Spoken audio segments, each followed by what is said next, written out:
All right, once again, it is that time of year. The record store day list is out. Stick around and we'll dive in.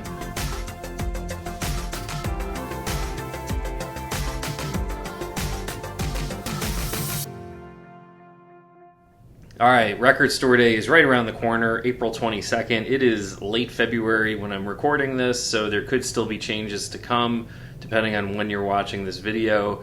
But this is a little bit of a dive into the things that I'm looking at. Now, this list obviously is huge, and everybody's personal tastes are totally different.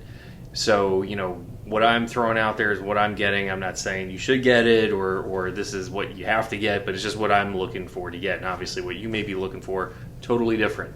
And then, of course, I understand there are people that just absolutely hate record store day.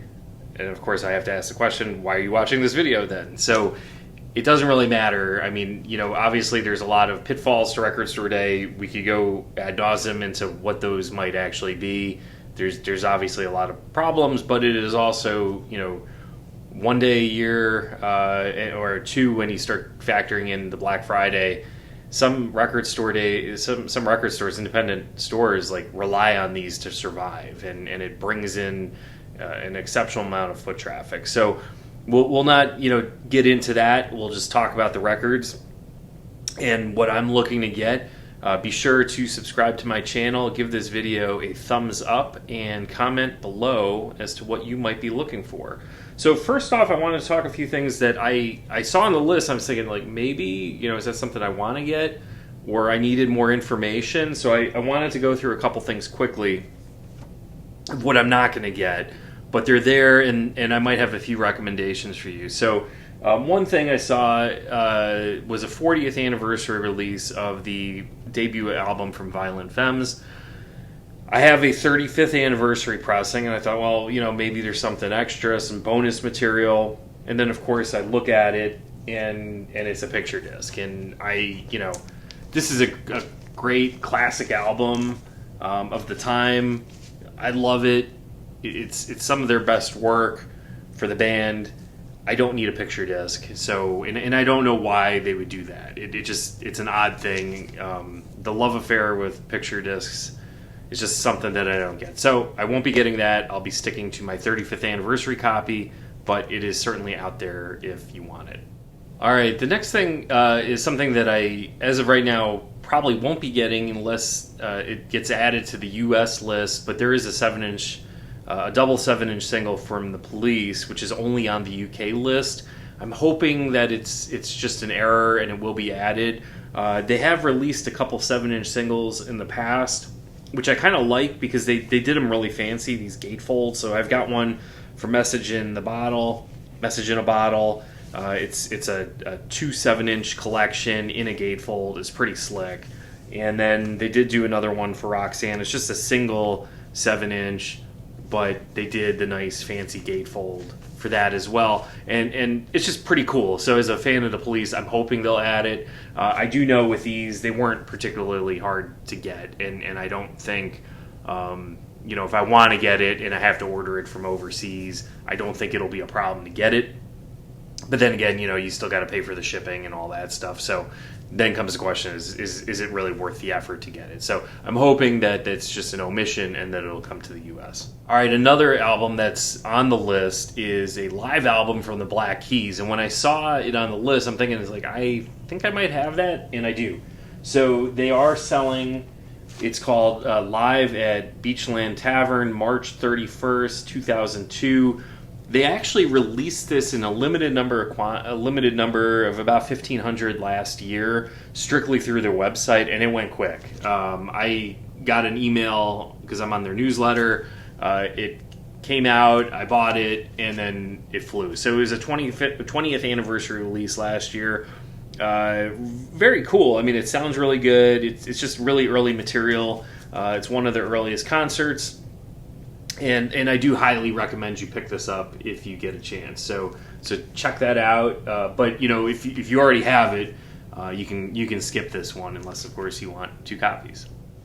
All right, another one that I had to do a little bit of research on because again I saw it and I was thinking that sounds very familiar, and it's a live album from Billy Joel. So He is releasing live at the Great American Music Hall 1975. This is a 2 LP live album, but it was part of the box set, the Billy Joel Collection Volume 1 from a couple of years ago. I ended up buying that box set because I got it at a really good price, heavily discounted, and it allowed me to quickly fill in my early Billy Joel collection. So it came, though, as one of the selling point was a release of this live album that was not going to get released as a standalone, but of course now it is getting released as a standalone, but I believe it's still just going to be an RSD exclusive. So, if you don't want to buy the box set, if you skip the box set because you're like, I have everything and I don't need any more Billy Joel and I'm not going to buy it just for that one album, you can at least buy it now as a standalone on Record Store Day. All right, and then the last thing that I'm skipping over, I saw it on the list. I'm thinking to myself, if that's what I think it's going to be, this is just, we're going after Beatles fans, and we're just going to try to make whatever money we can. So John Lennon, a few years ago, did the Give Me Some Truth compilation. Now this thing came out in multiple configurations. I ended up buying the big old box set on this. I think it's 4 LPs total, but there was multiple configurations, both on CD and vinyl. I know there's like a highlights, like a 2 LP set that's much more affordable. So for Record Store Day this year, he is putting out, or his estate is putting out, a collection of 9 10-inch singles, and it looks like the configuration from the 2 LP set. So 9 10-inch singles, and they're going to charge, just a cool $375 for that, because, why spend $20 or $30 on a double LP when you can split it up into 9 10-inch singles and pay almost $400? And quite frankly, when you throw in the tax, it's going to be $400. So just if you're a Beatles fan and you're hardcore and you're dying to get it, good for you, and I appreciate the enthusiasm, but it just, at some point, there seems to be like this level of ridiculousness with some of these releases that just make no sense. And there, you can get onto that tangent of what's wrong with Record Store Day. And I think that type of release is, among them. And of course, like Paul McCartney is doing yet another re-release of Red Rose Speedway. Again, that's a pretty obtainable album. I know it's a half Speedmaster, and that's what makes that one special. But whether or not it'll actually sound amazing is to be determined. But if you're a hardcore Beatles junkie, more power to you, and good luck. I hope you do get it if this is something you really want. But I will be steering clear of that one. All right, so now what am I looking for? So these are about a dozen titles or so total. One is a box set. 5 LPs, Nuggets, original artifacts from the first psychedelic era, 1964 to 68, the 50th anniversary box. If you're not familiar with it, Lenny Kaye curated, I think it was a 2 LP set called Nuggets, which had a lot of just psychedelic music on it. It's highly regarded as one of the great compilations of all time. I don't have it, and I've been meaning to try and track it down for a while, but I figure, here it's a 2 LP set. It comes with, I guess, what it was supposed to be Volume 2 that never got released, and then there's like a 5th LP of additional material. So that'll retail for about $100. It's going to be limited to 6,000 copies, and it is listed as an RSD exclusive. Next is, I always go after these. It's another single from U2. It'll be a 12-inch single. Two Hearts Beat as One, Sunday Bloody Sunday, the War and Surrender mixes. This is a companion to the upcoming 4LP, I guess, reimagined set from U2.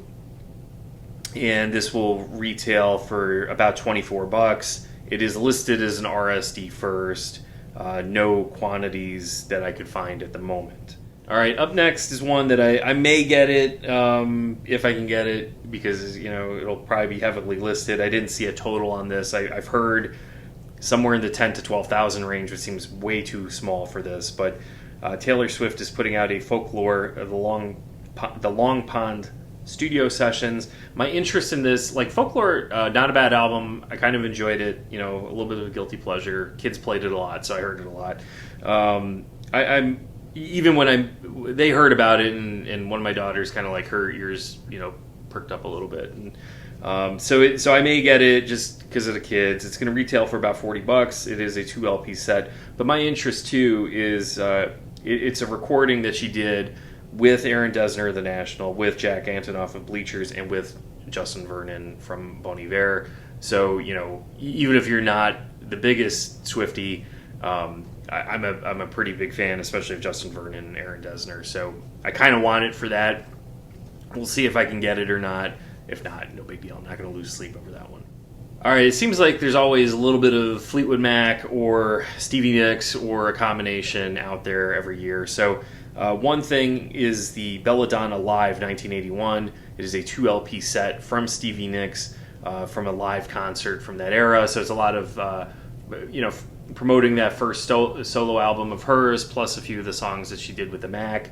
It's going to be limited to 10,000. It's listed as an exclusive. It is retailing for about $35, and I am definitely going to get that one. This next one, I am stoked for this. I've never actually heard the complete live set. I probably saw it on MTV back in the day, but Soul Asylum, MTV Unplugged, 2 LP set, limited to a little over 3,000 copies. It is listed as an exclusive. I have gotten Soul Asylum stuff in the past from Record Store Day, so even though it's not a massive quantity, I'm not too concerned about this one. I should be able to get it. It retails for $36, but a few of the songs that I have heard, in the past, it's just great. I love it. That era of Soul Asylum is one of my favorites, so absolutely we'll get that. All right, another one, Live and Dangerous Boston 1976 from Peter Tosh. This one, again, listed to about 3,500 copies. It is an RSD exclusive. It's set to retail for about $45. It seems a little bit high on the price, but, that's how these things go sometimes.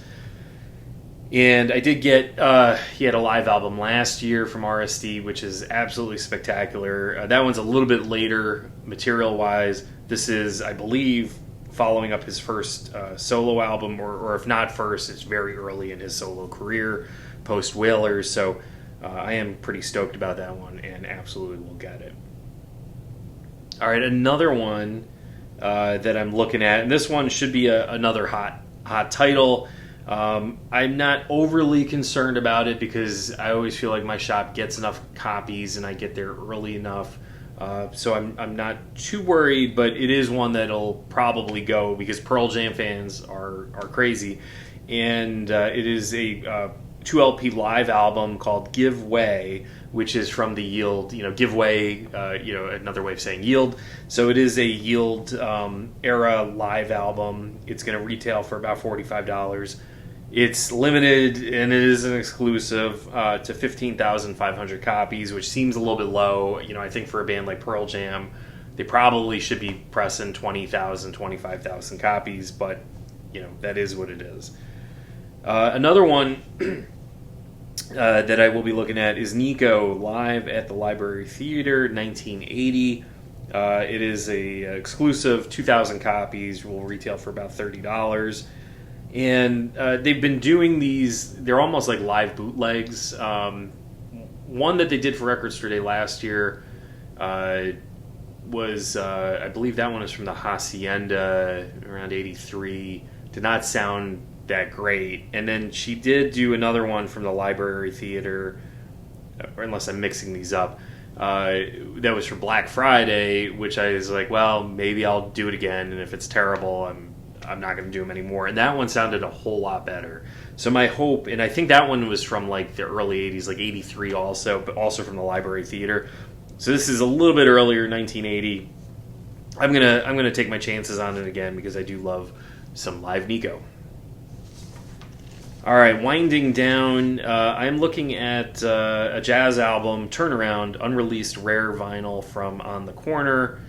Miles Davis. This is going to be limited to 5,700, but it is listed as an RSD first. On the Corner is one of my favorite Miles Davis albums. I really love that jazz fusion era of his, kind of early 70s. So I'm definitely interested in picking this one up. I know a lot of at the time, a lot of fans of Miles were not too thrilled with it, but I think that was just more of, a shifting in, like a major shift from his early jazz work to the more modern sound. So I'm definitely looking at that one. There is a Fleetwood Mac 12-inch single for Albatross and Jigsaw Puzzle. This is a Peter Green era single. It's going to retail for about $20. It's also an RSD first and will be limited to 2,700 copies. I usually pick up Fleetwood Mac releases, early stuff, modern stuff. I pretty much love all eras of the Mac, so I'm just looking to pick that one up. The next one is an RSD first, and I'm pretty excited about this because the Cranberries are definitely among my favorite bands of the alt-rock era from the 90s on. Wake Up and Smell the Coffee has never been pressed to vinyl, and it is coming, or if it was pressed, it was a super limited run. But I'm pretty sure it never was. It's a single LP, will retail for about $33, 4,000 copies, but as I said, RSD first. Very excited for that because I have all of the Cranberries albums, mostly on CD, although a few of their albums have been getting repressed in recent years and I've been picking them up. And then finally, the Legendary Demos from Carole King. It is an exclusive. It's limited to 3,500 copies. I've been picking up some Carole King stuff here and there. I like that kind of like early 70s era, the Tapestry era. So I'm just kind of curious about this one. It's going to retail for about $25, so it's not, a huge expense, and definitely one that I would like to pick up. Let me know what you think. Any of the albums that I mentioned, are you planning to pick them up? Or if there's other things you're looking at, just let me know in the comments below. And we'll be back again real soon. Take care.